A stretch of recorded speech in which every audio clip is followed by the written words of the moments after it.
നിങ്ങളുടെ ഫേവറേറ്റ് സീരിയലുകൾ ടിവിയിൽ വരുന്നതിന് മുൻപേ സൺ നെക്സ്റ്റ് ആപ്പിൽ കാണാം. ഇനി എല്ലാവർക്കും മുൻപേ കാണൂ. ഇപ്പോൾ തന്നെ സൺ നെക്സ്റ്റ് ആപ്പ് ഡൗൺലോഡ് ചെയ്ത് സബ്സ്ക്രൈബ് ചെയ്യൂ. അമ്മേ, അമ്മ കഥ ഓർക്ക്. അമ്മേ, അമ്മേ, അമ്മ എന്താ കാണിക്കണേ? അമ്മേ, അമ്മേ ഇറങ്ങമ്മേ, താഴേക്ക് ഇറങ്ങ് പ്ലീസ്. അമ്മ പ്ലീസ് പറയുന്ന കേക്ക് പ്ലീസ്. ഇറങ്ങ്. ഞാനെന്തിനാ ഇറങ്ങുന്നേ? എന്തിനാടി ഞാൻ ജീവിക്കുന്നേ?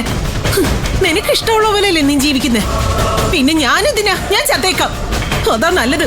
അമ്മേ, അമ്മ ഞാൻ കാല് പിടിക്കാമേ, ഒന്ന് താഴേക്ക് ഇറങ്ങ് പ്ലീസ്. ഞാൻ പറയണൊന്ന് കേക്ക്.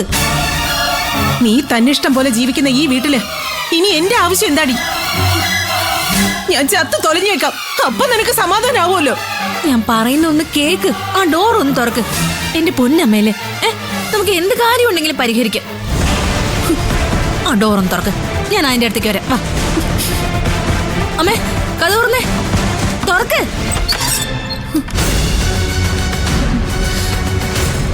അമ്മേ, എന്തിനിങ്ങനെയൊക്കെ കാണിക്കണേ? അമ്മ ഞാൻ എന്തുമാത്രം പേടിച്ചെന്നറിയോ? ഓഹോ, അപ്പൊ നിനക്ക് പേടിയെന്നുള്ളൊരു സാധനം ഉണ്ടല്ലേ? എന്നെ കുറിച്ച് എന്തെങ്കിലും ചിന്തയുണ്ടോ നിനക്ക്? ചത്തുകളയാം, അത് തന്നെയാ നല്ലത്. അങ്ങനൊന്നും പറയില്ലേ അമ്മ. ഞാൻ എന്താ ചെയ്യണ്ട അമ്മ പറ. എന്റെ ജീവിതത്തിലെ ആകെയുള്ള പ്രതീക്ഷ നീയായിരുന്നു. നീ പ്രണവിനെ കെട്ടാൻ തീരുമാനിച്ചപ്പോഴും ഞാൻ കൂട്ടുനിന്നത് എന്തിനാ? ആ പണക്കാരുടെ വീട്ടിലെ നീ ചെന്ന് കേറുമ്പോ എനിക്കും സുഖമായിട്ട് ജീവിക്കാലോ എന്ന് കരുതി. എന്നിട്ടോ അത് നീ തൊലച്ചു കളഞ്ഞില്ലേ?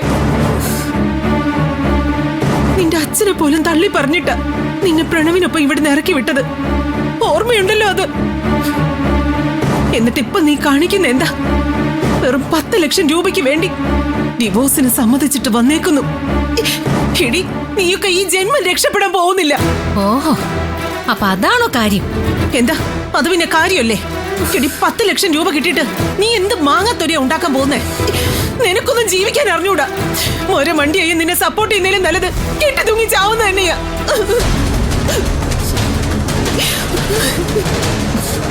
അമ്മയ്ക്കിപ്പൊ എന്താ വേണ്ട അതൊന്ന് പറ.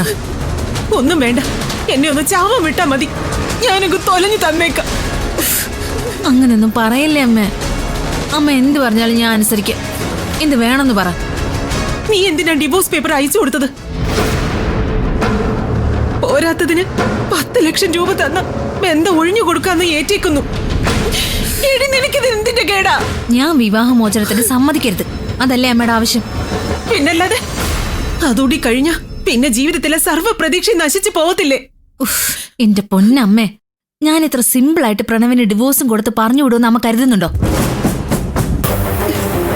ഡിവോഴ്സ് പേപ്പറിൽ ഒപ്പിട്ട് അയച്ചതൊക്കെ എന്റെ ഓരോ നമ്പറുകളാണെന്ന് അമ്മയോട് ഞാൻ എത്ര പറഞ്ഞതാ. അപ്പൊ പിന്നെ നീ 10 ലക്ഷം രൂപ നിധിയോട് ചോദിച്ചതോ? ഓ, അങ്ങനെ പല കളികൾ ഈ ശിവാനി കളിക്കും.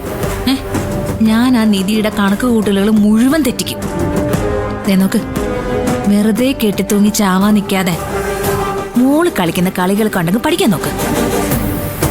അമ്മ ധൈര്യമായിട്ടിരിക്കെ. ഞാൻ ഈശ്വരമംഗലത്തെ മരുമകൾ തന്നെയാണ്. അമ്മ ഈശ്വരമംഗലത്തെ മരുമകളുടെ അമ്മയായിട്ട് അവിടെ തന്നെ ജീവിക്കും. ദേ, ഇത് ഞാൻ അമ്മയ്ക്ക് തരുന്ന വാക്ക്, ശിവാനിയുടെ വാക്ക്. ദേ, ഈ കെട്ടിയ കുരുക്ക കഴിച്ചു കളഞ്ഞിട്ട് അമ്മയുടെ മോൾക്ക് ഒരു നല്ല ജ്യൂസ് ഒക്കെ എടുത്തിട്ടാ.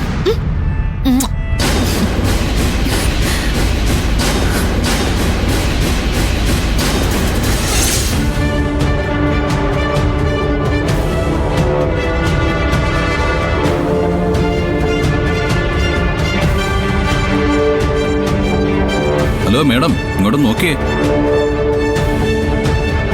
നിന്റെ ടെൻഷൻ മാറാനും ഒന്ന് റിലാക്സ്ഡ് ആവാനും വേണ്ടിയിട്ടാണ് നമ്മൾ വീട്ടിൽ നിന്ന് ഇറങ്ങിയത്. എന്നിട്ട് നീ എന്താ ആലോചിച്ചിരിക്കുക? നമ്മളിത് എങ്ങോട്ടാ ഗൗതം പോകുന്നത്? ഷടാ, വീണ്ടും ചോദ്യം അത് തന്നെയാണല്ലോ. സസ്പെൻസ് നേരത്തെ പൊളിക്കാൻ പറ്റില്ല. നീ ചോദിച്ച ചോദ്യത്തിന് ഉത്തരം പറ. ഒന്ന് റിലാക്സ്ഡ് ആവാൻ പറ്റുമോ ഇല്ലയോ? എന്തോ മനസ്സിൽ എന്തൊക്കെയോ കിടന്ന് അലട്ടുന്നത് പോലെ. ആരാ വിളിക്കുന്നത്? ശിവാനിയാ. ഞാൻ വീട്ടിലെത്തുമ്പോഴേക്കും വിളിക്കാനാ പറഞ്ഞത്. ആ 10 ലക്ഷം രൂപയുടെ കാര്യത്തിനാ. ഫോൺ എടുക്കുക, എന്നിട്ട് സ്പീക്കറിലിട്. വിഷയം അത് തന്നെയാണോന്ന് അറിയാലോ. ഹലോ. ആ നീ പറഞ്ഞ് ഏറ്റിട്ട് പോയ 10 ലക്ഷം രൂപയുടെ കാര്യം എന്തായി? ഇതുവരെ വീട്ടിലെത്താൻ സമയമായില്ലേ നിനക്ക്?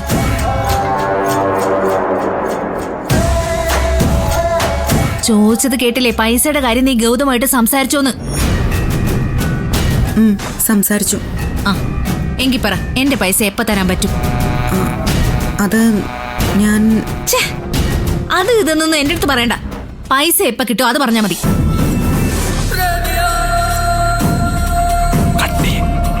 എന്താടി നീ ഒന്നും പറയാത്തെ? അമ്മ, അവള് ഫോണ് കട്ട് ചെയ്ത് കളഞ്ഞു. കൊണ്ടോ അവളുടെ വിധം അറിയത്. ഡി, ഇനി നീ ആ 10 ലക്ഷം ചോദിച്ചോണ്ട് അങ്ങോട്ട് വിളിക്കണ്ട. അമ്മൊന്നും മിണ്ടായിരുന്നേ. പറഞ്ഞത് മനസ്സിലായല്ലോ. നമ്മൾ പോകുന്ന ലൊക്കേഷൻ ഞാൻ നിനക്ക് സെൻഡ് ചെയ്തിട്ടുണ്ട്. ശിവാനി വിളിച്ചിട്ട് ലൊക്കേഷൻ ഇട്ട് തരാം, അവിടേക്ക് വരാൻ പറ. എന്നിട്ട് ആ ലൊക്കേഷൻ അയച്ചു കൊടുക്ക്. അവളെ അവിടേക്ക് വിളിച്ചു വരുത്തിയിട്ട് എന്ത് ചെയ്യാനാ ഗൗതം? അതൊക്കെ ഞാൻ ചെയ്തോളാം, നീ ശിവാനി വിളിക്ക്. ദേ വീണ്ടും വിളിക്കുന്നുണ്ട്. എടുക്ക്. ആ ശിവാനി, ഫോൺ കട്ടായി പോയി. കട്ടായതല്ലെന്ന് എനിക്ക് നന്നായിട്ട് അറിയാം. എന്ത് പറയണമെന്ന് നീ ഗൗതമായിട്ട് ആലോചിച്ചല്ലേ? ആ അതെന്തെങ്കിലും ആവട്ടെ. എന്നിട്ട് എന്ത് തീരുമാനിച്ച് കണവനുമായിട്ട് ചർച്ച ചെയ്തിട്ട് 10 ലക്ഷം രൂപ എപ്പ കിട്ടും അത് പറ. ഞങ്ങളിപ്പോ ഒരു സ്ഥലത്തേക്ക് പോയിക്കൊണ്ടിരിക്കുവോ? ഞാൻ ഒരു കാര്യം പറഞ്ഞേക്കാം. ഇമാതിരി ഉടായ്പൊന്നും എന്റെ അടുത്ത് എടുക്കണ്ട. നീ വീട്ടിൽ ചെന്ന ഉടനെ പൈസയുടെ കാര്യത്തിൽ ഒരു തീരുമാനം ഉണ്ടാക്കാന്നല്ലേ പറഞ്ഞത്? ഞാൻ പറയുന്നതൊന്ന് കേൾക്ക് ശിവാനി. ആ പറഞ്ഞു തൊലക്ക്. അതെ, ഞങ്ങൾ പോകുന്ന സ്ഥലത്തിന്റെ ലൊക്കേഷൻ ഇപ്പൊ നിനക്ക് അയച്ചു തരാം. നീ അവിടേക്ക് വാ. 10 ലക്ഷം രൂപയുടെ ചെക്ക് കയ്യോടെ തന്നേക്കാം. അവിടെ വന്നു കഴിഞ്ഞിട്ട് ഇമാതിരി ഞാൻ പറഞ്ഞേക്കരുത്. ഇല്ലെന്നേ, നീ ഇപ്പൊ തന്നെ ഇറങ്ങാൻ നോക്ക്. ആ നീ എന്നാ ലൊക്കേഷൻ അയക്ക്, ഞാൻ വന്നോളാം. എടി മോളെ, ഇത് വേണം. ഇതൊക്കെ ഈ ശിവാനിയുടെ ഓരോ നമ്പറുകളല്ലേ അമ്മേ? അമ്മ ഇനി എന്തൊക്കെ കാണാനിരിക്കുന്നു.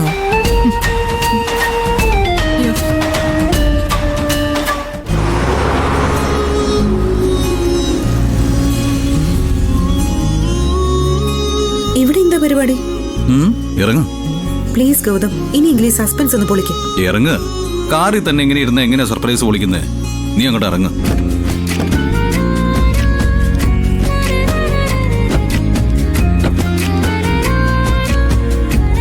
വർക്ക് ചെയ്തോ. എന്താ? എന്തിനാ ഗൗതം പെട്ടെന്ന് ഇത്രയും വലിയ റിസോർട്ടിലേക്ക് എന്നെ കൂട്ടിക്കൊണ്ടു വന്നത്? സർപ്രൈസ്. എനിക്ക് ദേഷ്യം വരുന്നുണ്ട്. കാര്യം എന്താന്ന് വെച്ചാ പറ. സർപ്രൈസ് നേരത്തെ അറിയണമെന്ന് വാശി പിടിക്കുന്ന ആദ്യത്തെ ആള് നീ ആയിരിക്കും. വാ. നമസ്കാരം സാർ. ആ നമസ്കാരം. എന്തായി കാര്യങ്ങള്? അതൊക്കെ പക്കയല്ലേ സാർ? ഒരു ഉഗ്രൻ സ്പോട്ട് ഞാൻ സാറിന് വേണ്ടി സെറ്റാക്കി എല്ലാം അറേഞ്ച് ചെയ്തിട്ടുണ്ട്. അങ്ങോട്ട് പോവാം സാർ. വരൂ. വാ. ഇത് പെട്ടെന്നെടുത്ത തീരുമാനമൊന്നുമല്ല, പ്രീ പ്ലാൻഡാ. മാനേജർ എന്താ അറേഞ്ച് ചെയ്തിട്ടുണ്ടെന്ന് പറഞ്ഞത്? കാണാൻ പോകുന്ന പൂരത്തെ കുറിച്ച് കഥാപ്രസംഗം നടത്താൻ ഞാനില്ല. നീ വന്നേ ഇങ്ങോട്ട് വാ.